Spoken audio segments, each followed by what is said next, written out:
Assalamualaikum warahmatullahi wabarakatuh.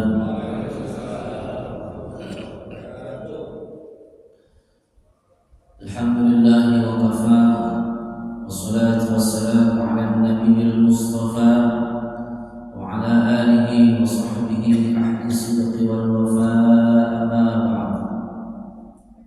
Qala Allah ta'ala fil Qur'anil Karim, qala subhanaka la 'ilma lana illa ma 'allamtana innaka antal 'alimul hakim. Wa qala Nabi sallallahu alaihi wasallam,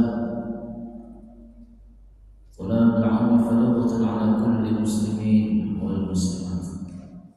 Para jamaah, segenap pengurus Masjid Jami Mahkota Simpruk, insyaallah dimuliakan oleh Allah Subhanahu wa taala.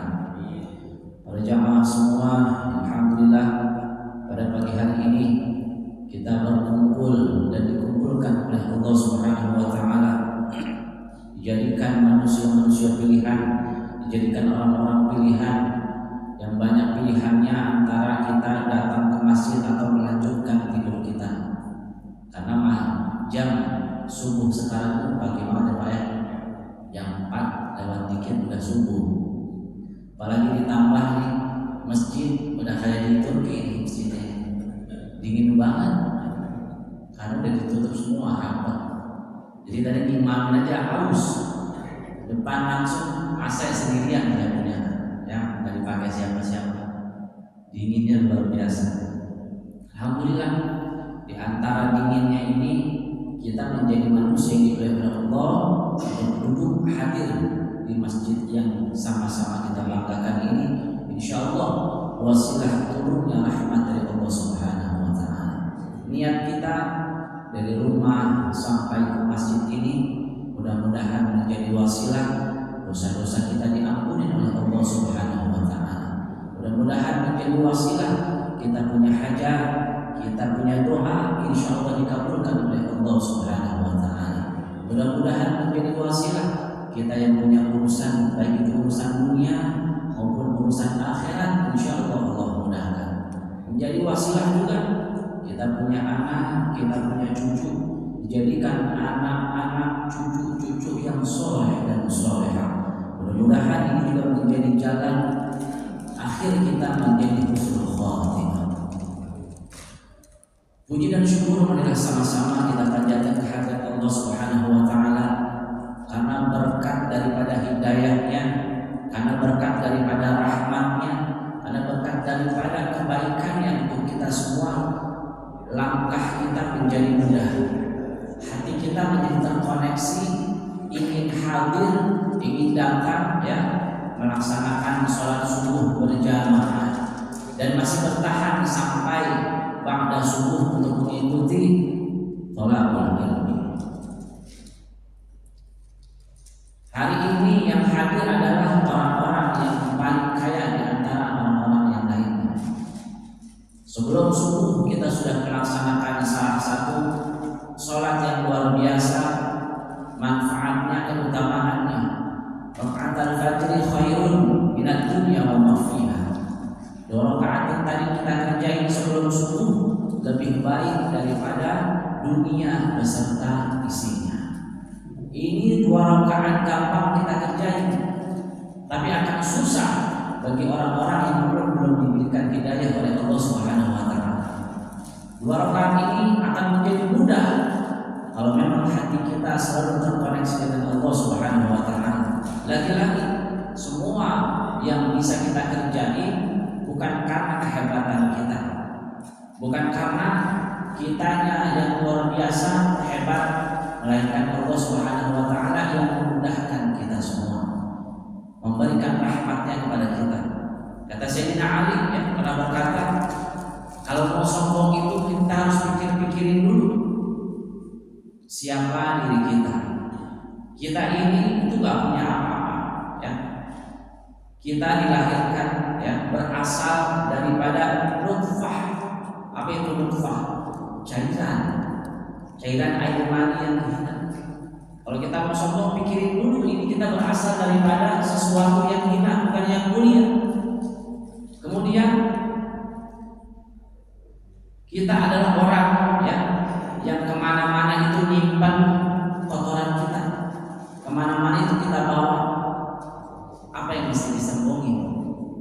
Kita dititipin harta oleh Allah Subhanahu wa taala, itu juga titipan dari Allah yang kapan aja bisa Allah ambil seketika, binasa harta kita. Yang tadinya ada orang kaya banget, diberikan ujian oleh Allah Subhanahu wa taala, tempat tinggalnya terbakar misalnya. Semua habis, hartanya ada di situ semua. Seketika dia menjadi orang yang paling miskin di antara orang-orang lainnya. Apa yang mesti kita sembunyi? Tidak ada di dunia ini yang akan kita bawa selain daripada bekal amal kita. Kata Allah Subhanahu wa taala, berbekal kalian karena sesungguhnya bekal yang paling bagus untuk kita bawa menghadap Allah adalah bekal takwa. Hadirin rahimani rahimakumullah. Salawat dan salam semoga tercurah dan terlimpah kepada baginda alam Nabi besar Muhammad sallallahu alaihi wasallam. Semoga sampai kepada para keluarganya, para sahabatnya, dan mudah-mudahan sampai kepada kita semua. Selalu kita berdoa kepada Allah, mudah-mudahan Allah mudahkan kita, mudah-mudahan Allah istiqomahkan kita di dalam menjalankan sunnah-sunnahnya. Kita berharap penuh bahwasanya yang akan memberikan pertolongan, yang akan memberikan syafaat adalah baginda Nabi Muhammad sallallahu alaihi wasallam. Pastikan diri kita dikenal oleh Nabi. Pastikan diri kita nanti dicari-cari sama Nabi. Pastikan diri kita berkumpul bersama Rasulullah sallallahu alaihi wasallam. Hadirin rahimani rahimakumullah. Kata Nabi, "Man lam yahzan bi mautil ulama, bi mautil alim, fahuwa munafiq." Kemarin kita dengar kabar yang luar biasa menunjukkan ya, guru kita, kiai kita, Kiai Haji Sofwan Nizami, malam harinya masih ngajar di Masjid Raya Bintaro Jaya.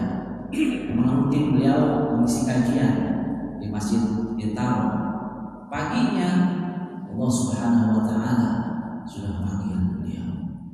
Satu ulama meninggal dunia, membawa ilmu-ilmu yang ada di dalam dirinya.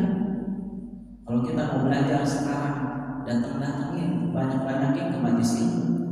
Kalau ulama sudah meninggal dunia, satu musibah besar yang terjadi di dunia ini, kehilangan ilmunya. Beliau alim, beliau luar biasa istiqomah, puluhan tahun ngajarin kita, puluhan tahun datangin masjid-masjid, bukan karena ada maulidannya aja, tapi rutin mengajar di setiap masjid-masjid. Istiqomah beliau min ahlul khair ahlul jannah. Dan doakan mudah-mudahan guru kita insyaallah diampuni segala dosa-dosanya, diterima amal ibadahnya, insyaallah berkumpul bersama Rasulullah sallallahu alaihi wasallam. Al-Fatihah. A'udzubillahi minasyaitonir rajim. Bismillahirrahmanirrahim. Alhamdulillahirabbil alamin. Arrahmanir rahim. Maliki yaumiddin. Iyyaka na'budu wa iyyaka nasta'in. Ihdinas siratal mustaqim. Shiratal ladzina an'amta 'alaihim ghairil maghdubi 'alaihim waladdallin. Amin. Malam yahzan bimautil ulama fahuwa munafiq. Barang siapa yang tidak ada kesedihan di dalam hatinya ketika mendengar ulama, orang-orang alim meninggal dunia, fahuwa munafiq. Dia dikatakan oleh Nabi orang-orang yang munafik, yang biasa-biasa aja ketika ada guru-guru kita, orang alim, orang soleh, para ulama meninggal dunia, enggak ada rasa kehilangan di dalam hatinya, fahuwa munafik. Mereka itu tergolong orang-orang munafik. Di mana Pak munafik tempatnya? Di mana Pak? Di neraka. Orang-orang munafik itu ada di neraka. Cuma lantaran apa? Gara-gara kita cuek aja sama siapa? Sama ulama. Gara-gara kita nggak peduli aja sama siapa? Sama orang alim yang pergi meninggalkan kita. Beliau meninggal dunia beserta ilmu-ilmunya di bawah. Bagi kita yang sudah sempat menimba ilmu dengan ulama-ulama kita, guru-guru kita, kita yang akan melanjutkan, kita akan meneruskan apa yang sudah diberikan oleh guru-guru kita. Kita doain guru-guru kita semua, insyaallah mudah-mudahan Allah panjangin umurnya, Allah berkahkan umurnya. Hadirin rahimani rahimakumullah. Pada pagi hari ini kita akan membahas tentang makna daripada takwa. Di dalam rukun khutbah, seorang khatib menyampaikan wasiat takwanya yang menjadi rukun daripada khutbah, di antara rukun pertama dan khutbah kedua. Menjadi penting buat kita semua bahwasanya kalau kita mau selamat hidup di dunia, kalau kita mau selamat hidup di akhirat, kalau kita mau bahagia hidup di dunia, kalau kita mau bahagia hidup di akhirat nanti, maka kita jadi orang yang bertakwa. Apa makna takwa? Kalau kita lihat daripada huruf-hurufnya, takwa itu punya berapa huruf, Pak? Ada berapa hurufnya? Ada 4. Yang pertama hurufnya ta. Yang pertama apa? Huruf ta. Yang kedua hurufnya khof. Yang ketiga hurufnya waw. Yang keempat hurufnya ya.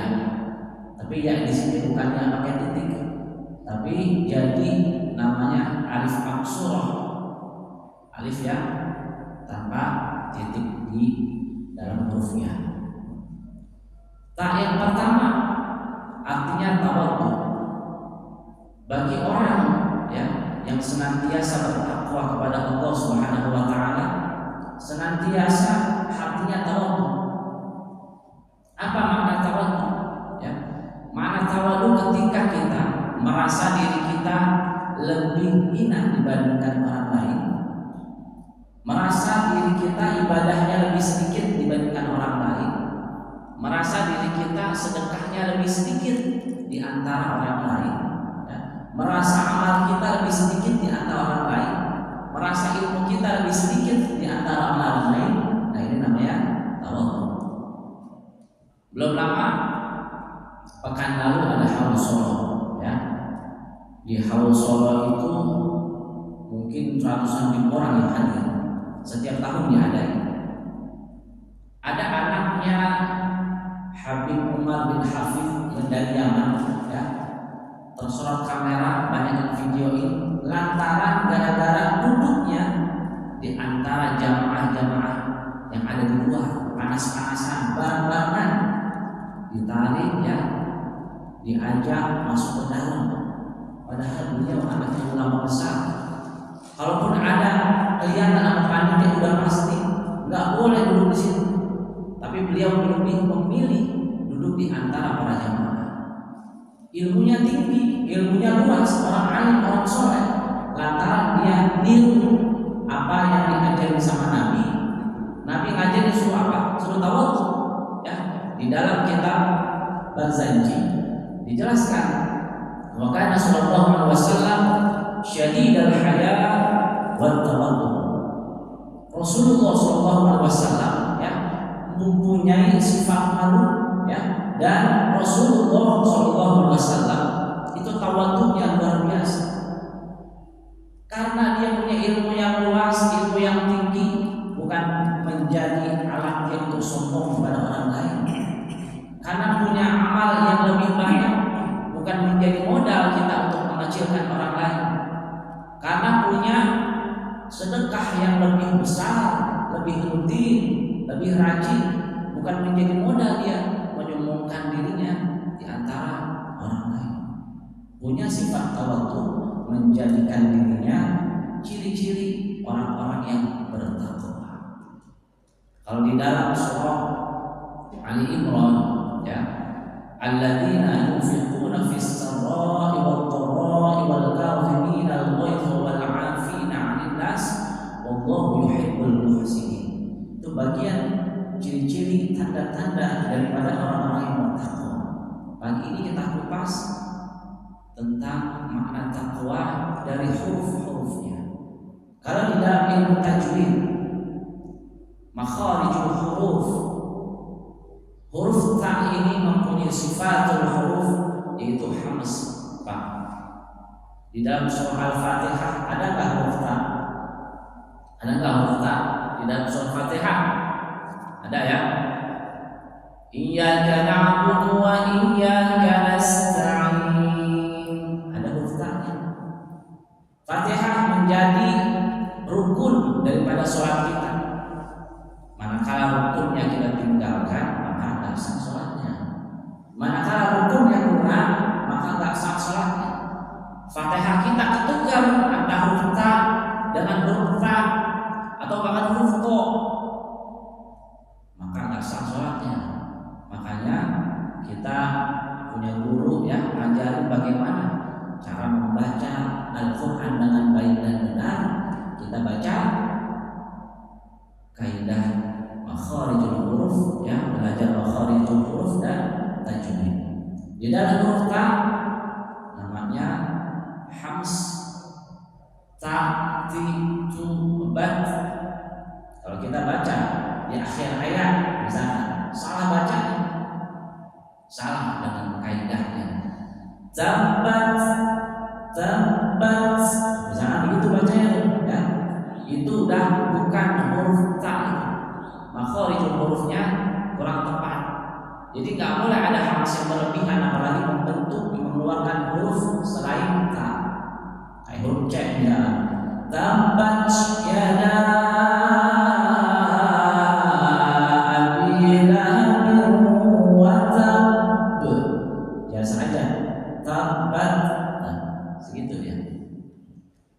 dalam makna takwa. Huruf ta ini bermakna tawaddu. Ini adalah sifat yang diajarkan oleh Rasulullah SAW.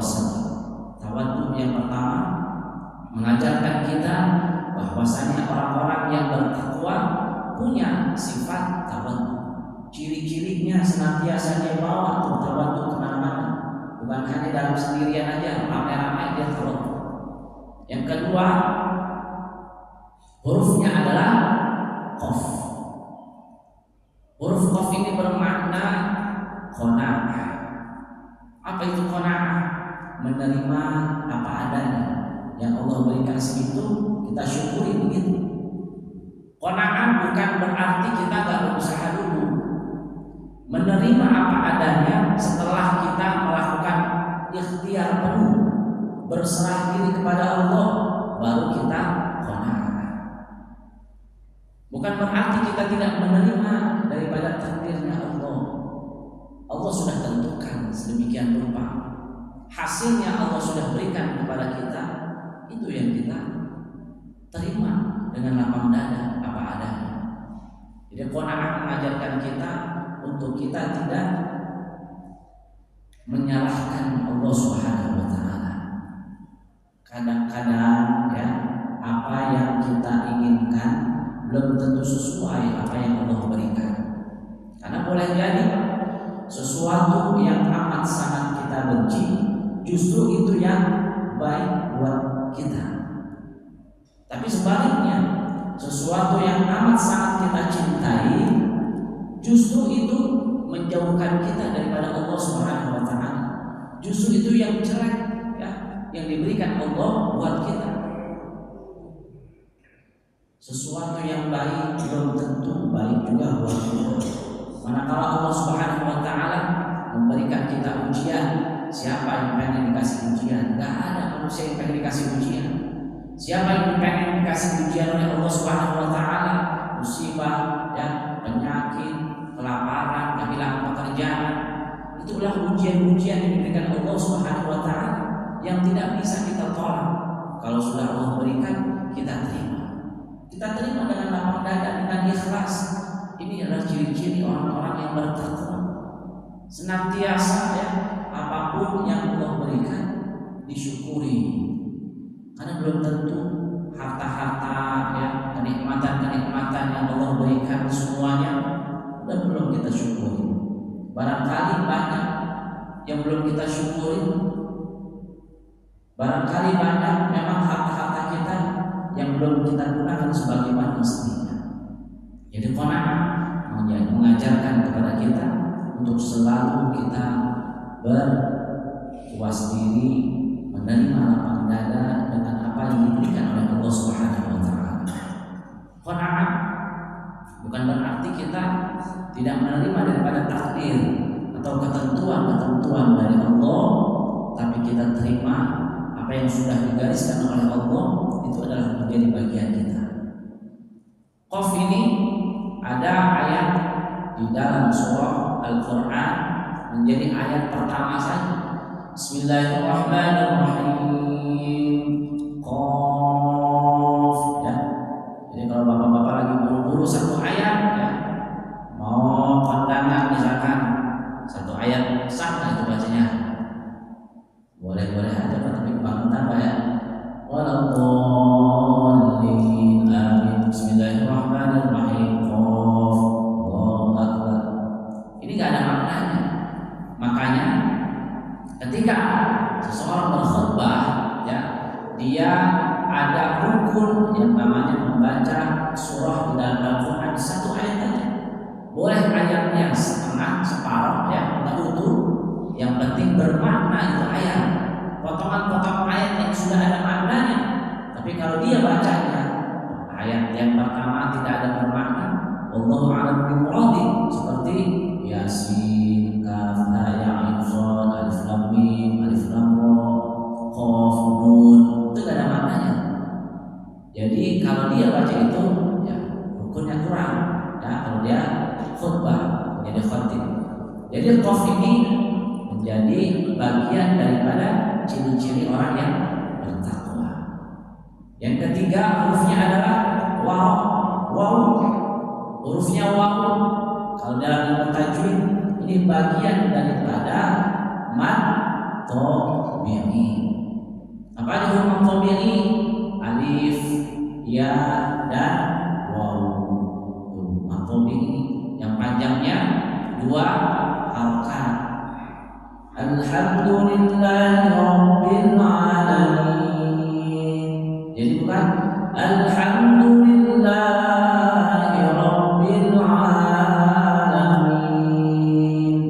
Jadi baca Quran aja ada aturan, panjang melebihi daripada kaidah yang sudah ditentukan, ya, maka bacaannya keliru, salah. Alhamdulillah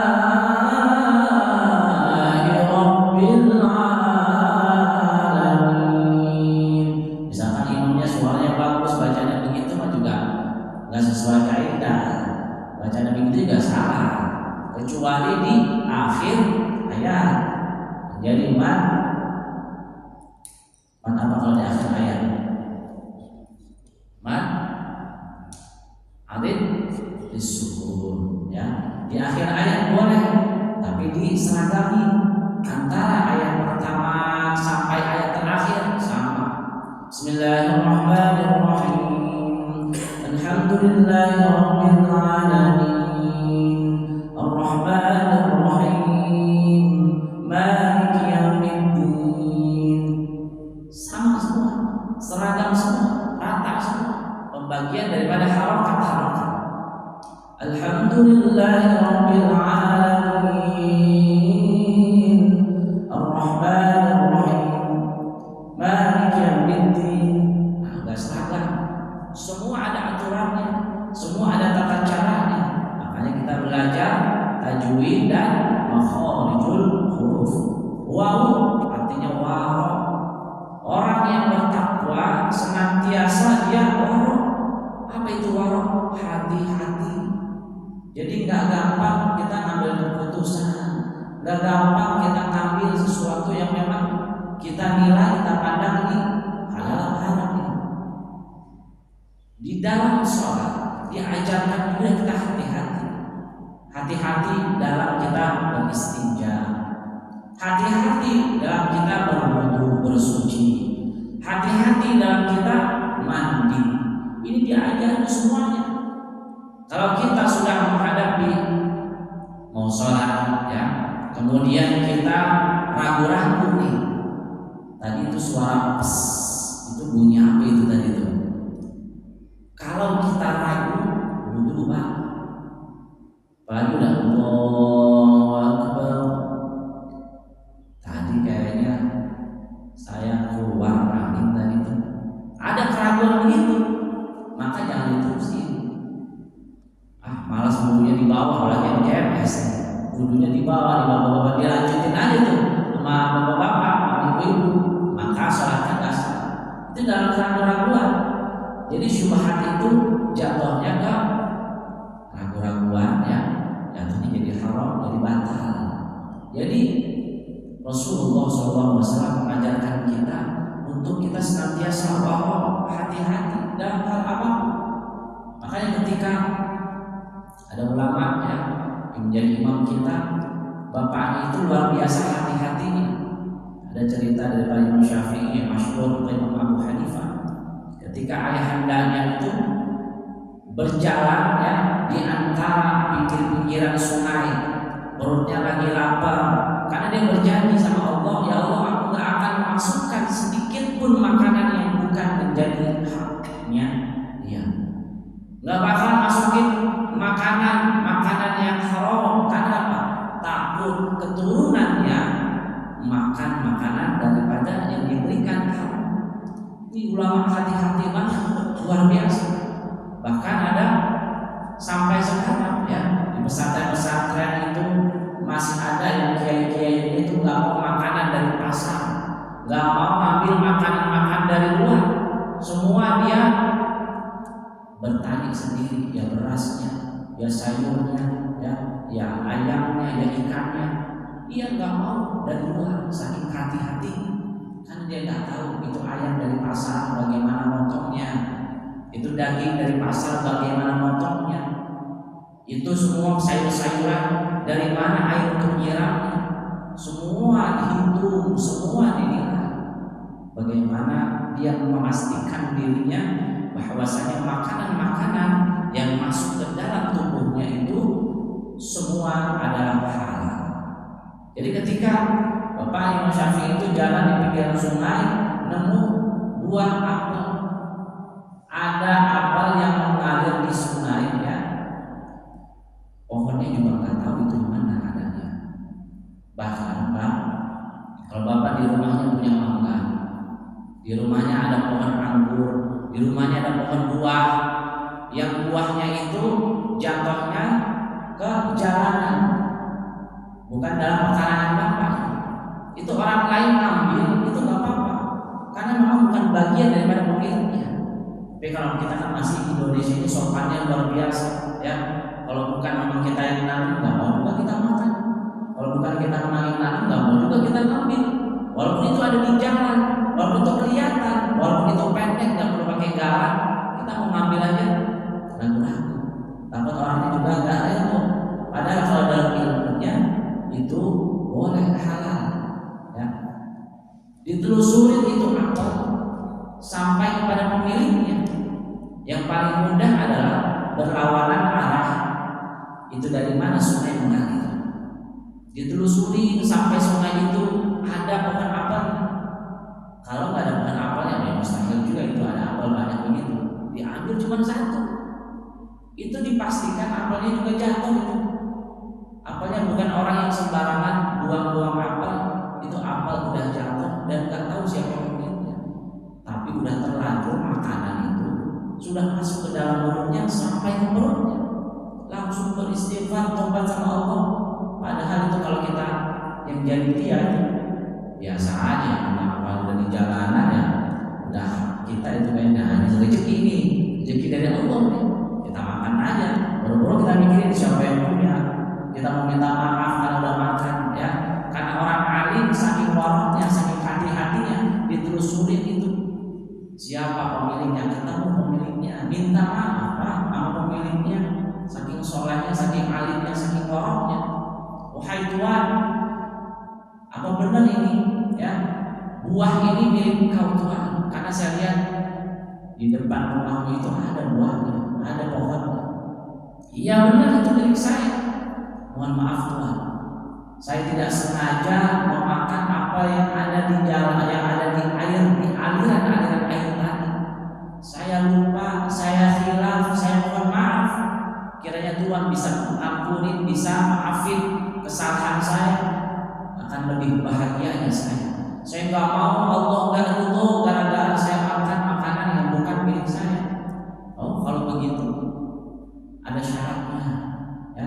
disuruh berkebun nggak digaji, iya siap, nggak apa-apa. Saya mau, yang penting kau ridho, Allah ridho. Yang penting nggak ada satu makanan pun yang masuk ke dalam mulut saya sampai ke perut saya.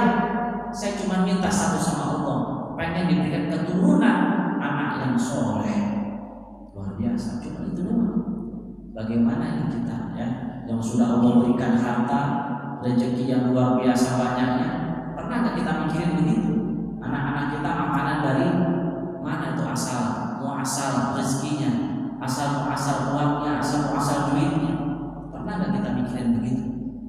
Ini orang hati-hati ya, ulama yang luar biasa menurunkan ya, melahirkan anak-anak yang soleh menjadi ulama besar. Akhirnya udah selesai nih ya janjinya tuh. Wahai Tuhan, saya udah laksanain ini yang kau suruh. Kira-kira udah dimaafin belum ini kesalahan saya? Belum, masih ada lagi. Banyak orang disyaratkan cuma makan 1 biji doang sih. Ya disuruh kerja atau digaji, mau aja lagi tuh. Saking apa? Saking dia soleh, pengen punya anak keturunan yang luar biasa. Ya. Kemudian disuruh lagi, kalau engkau mau saya maafin, saya punya anak 1, engkau nikahin. Bapak-bapak enak banget Pak. Disuruh nikahin anaknya, pada mau Pak. Ya. Disuruh nikahin anaknya cuma gara-gara makan buah yang juga bukan dia ngambil milik sendiri. Hadiahnya disuruh nikahin anaknya. Tapi jangan kaget Pak, anak saya ini buta ya, tuli, lumpuh. Aduh, pengen punya anak yang soleh, saya minta maaf. Ini dikasih, dihadapin sama pilihan, dia nggak bisa milih karena dia pengennya 1. Orang itu maafin dia supaya Allah ridho, karena saking warahnya, saking taatnya sama Allah, soleh orangnya. Ya nggak apa-apa dah. Kalau emang engkau nanti maafin saya, engkau ridho, saya terima tawarannya. Akhirnya akan nikah Pak ya. Memang yang bagus akan nikah jangan dilihatin dulu, jangan diamprogin dulu tuh antara mempelai laki-laki dengan mempelai perempuan. Kalau kita sekarang udah dipakai kerudungan bareng-bareng ya, umpetin dulu, setelah sah baru ada datengin tuh, hadirin siapa mempelai wanitanya. Jadi nggak perlu ada mempelai wanita, nggak perlu diperlihatkan. Yang menikahkan siapa? Ya orang tuanya yang menjadi walinya, sah nikahnya. Jadi jangan langsung diamprogin jadi satu hubungan bareng-bareng. Setelah keluar ya, setelah jadi yang sudah sah pernikahannya, ya Allah, ini nggak salah nih. Yang keluar luar biasa cantiknya, luar biasa sempurnanya. Ini nggak salah. Saya melihat calon istri saya udah jadi istrinya. Soalnya tadi bapak kamu bilangnya kamu buta, kamu tuli, kamu lumpuh, nggak bisa jalan. Oh ini beda orangnya, bisa lihat ya, sempurna anggota tubuhnya, bisa jalan, bisa dengar. Iya benar semua. Apa yang orang tua saya tadi bilang itu benar. Saya ini buta, saya nggak pernah melihat yang bukan menjadi daripada hak saya. Saya nggak pernah melihat yang bukan menjadi halal buat saya. Saya nggak pernah melihat sesuatu yang memang bukan Allah ridhoi. Saya buta semuanya. Jadi melihat yang halal-halal aja, melihatnya yang baik-baik aja. Kemudian bapak kamu bilang betul, ini bisa ngomong, bisa nih dengar, ya memang benar. Bapak saya bilang saya tidak bisa dengar, saya tuli, karena saya nggak pernah dengar itu sesuatu yang memang bukan menjadi hak saya, sesuatu yang banyak mudaratnya saya nggak pernah dengar. Saya mendengar segala sesuatu hal yang baik-baik aja, makanya saya tuli daripada semua. Kemudian kamu bisa jalan itu normal itu kakinya, nggak pura-pura. Memang benar. Saya nggak pernah jalanin kaki saya, angkat kaki saya, jalan kaki saya ke tempat-tempat yang Allah nggak ridhoi, paling ke tempat-tempat maksiat, nggak pernah. Jadi semua yang dikatakan ayahnya itu ya benarnya begitu. Buta, nggak pernah melihat yang bukan halal, mendengar yang nggak pernah mendengar sesuatu yang benar mudarat. dan melangkah adalah melangkah di jalan yang diridhoi oleh Allah Subhanahu wa taala. Yang terakhir, huruf daripada takwa adalah ya. Yang di sini adalah keyakinan kita. Yakin nggak kita sama Allah Subhanahu wa taala? Yakin nggak kita? Keyakinan itu berpengaruh terhadap, berhubungan terhadap keimanan kita. Sejauh mana kita yakin kepada Allah Subhanahu wa taala, maka keyakinan itu yang akan meneguhkan hati kita bahwasanya kita adalah seorang hamba yang diciptakan oleh Allah untuk apa? Beribadah kepada Allah. Keyakinan kita bahwasanya semua yang Allah sudah berikan menjadi ketentuan, menjadi rezeki buat kita. Mudah-mudahan keempat tadi bisa menjadikan kita hamba-hamba Allah yang bertakwa. Mudah-mudahan kita semua yang hadir pada hari ini, di pagi ini, Allah ampuni dosa-dosa kita. Allah angkat semua hajat-hajat kita, dan insya Allah menjadi jalan husnul khotimah kita. Mudah-mudahan ada manfaatnya. Billahi taufiq wal hidayah. Wassalamualaikum warahmatullahi wabarakatuh. Subhanallahumma